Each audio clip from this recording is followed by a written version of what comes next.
कि अगर आज एक सिंपल सवाल, मल्टीपल चॉइस क्वेश्चन नहीं, सिर्फ एक और केवल एक सवाल आपसे पूछा जाए तो चौथी क्लास का बच्चा भी उसका जवाब दे देगा कि ऑपरेशन सिंदूर के बाद, ध्यान से सुनिएगा मेरा सवाल, कि ऑपरेशन सिंदूर के बाद कौन से वो दो चीजें हैं, संस्थान हैं या लोग हैं जिनका चेहरा या मुखौटा साफ साफ दिखने लगा है? समझ आया कि नहीं आपको? ऑपरेशन सिंदूर के बाद दो लोग, दो संस्थान, एक लोग या एक संस्थान, वो कौन है जिनको आज आप सीधा सीधा पहचानने लगे हैं? दर्शकों, दुनिया भर में, and I mean the whole goddamn world, operation Sindoor के बाद लोग अपना अपना अलग अलग आकलन कर रहे हैं। कोई कह रहा है देखो भारत ने चीर दिया, फाड़ दिया, लिख दिया क्रांति। कोई कह रहा है देखो पाकिस्तान ने। मैं देख रहा हूं सोशल मीडिया पे अलग दुनिया चल रही है इन लोगों की। पाकिस्तान अपने आप, मतलब जिस देश का सेना अध्यक्ष अपने ही देश के प्रधानमंत्री को मोमेंटो के नाम पे चाइनीज मिलिट्री ड्रिल की तस्वीर दे दे, उस देश से क्या आप कुछ एनमीन कुछ भी उम्मीद रख सकते हैं? भारत को, भारत की सरकार को, भारत की जनता यानी आप और हमें पता है पाकिस्तान क्या है। ऐसे ही नहीं मुझे बोलने में अच्छा लगता है कि पाकिस्तान एके आतंकिस्तान। नो, पाकिस्तान मीन्स आतंकिस्तान।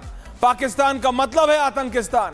पाकिस्तान सिर्फ और सिर्फ आतंकिस्तान ही है। पाकिस्तान में सिर्फ एक ही फैक्ट्री है और वो है आतंक की। आजकल भारत में, हमारे हिंदुस्तान में, प्रधानमंत्री के कल स्वदेशी बोलने के बाद ये एक अलग ही कश्मकश चल रही है कि पूरा मैन्युफैक्चरिंग सेक्टर के ऊपर पूरा दबाव होगा, पूरे medium and small scale industry के ऊपर पूरा बिल्कुल भारी भरकम पूरा दबाव होगा।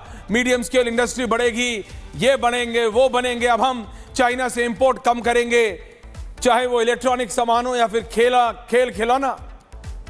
आपको पता है पाकिस्तान में क्या बात होती है? हमारी तो इंडिजीनियस इंडस्ट्री है। उनका सोशल मीडिया भी पता है मजाक क्या बनाता है, पता है आपको? कि अमेरिका यानी डोनाल्ड ट्रंप और शी जिनपिंग के टैरिफ वॉर में एक ही ऐसा देश है जिसको कोई फर्क नहीं पड़ता, और वो है पाकिस्तान। पता है क्यों?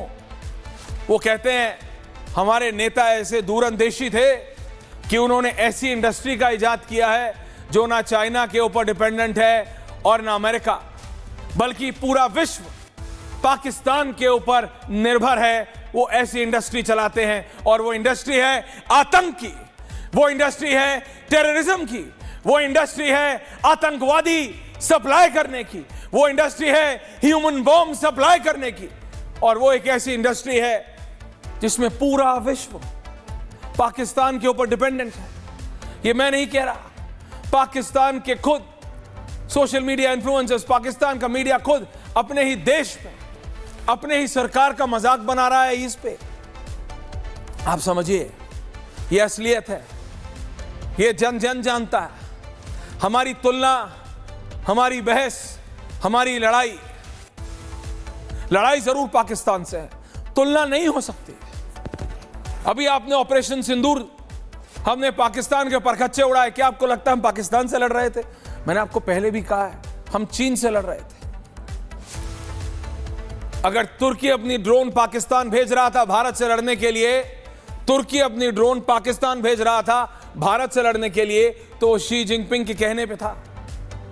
लेकिन दोबारा एक बार फिर आपको साफ साफ बता दे रहा हूं कि ऑपरेशन सिंदूर से एक दुनिया के सामने एक बार फिर पाकिस्तान का आतंकी चेहरा सामने आया है, और दूसरी है भारत का विपक्ष and the main opposition party of India, Indian national Congress के नेता राहुल गांधी।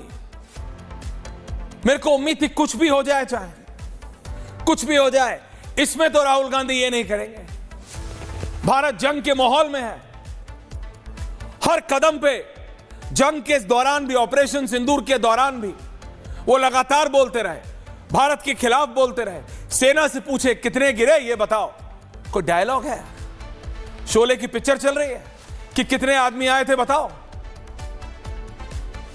दर्शकों, आज भी जब ये अलग अलग पार्लियामेंट्री की कमिटीज जा रही हैं, इनके नेता जा रहे हैं, जो नेता इनका इसमें चला गया उसको इन्हीं के लोग ट्रोल कर लो भैया, हु गिव्स अ डैम। ये सोच बताता है कांग्रेस पार्टी की। कांग्रेस पार्टी देश की, भारत की प्राइमरी ऑपोजिशन पार्टी है।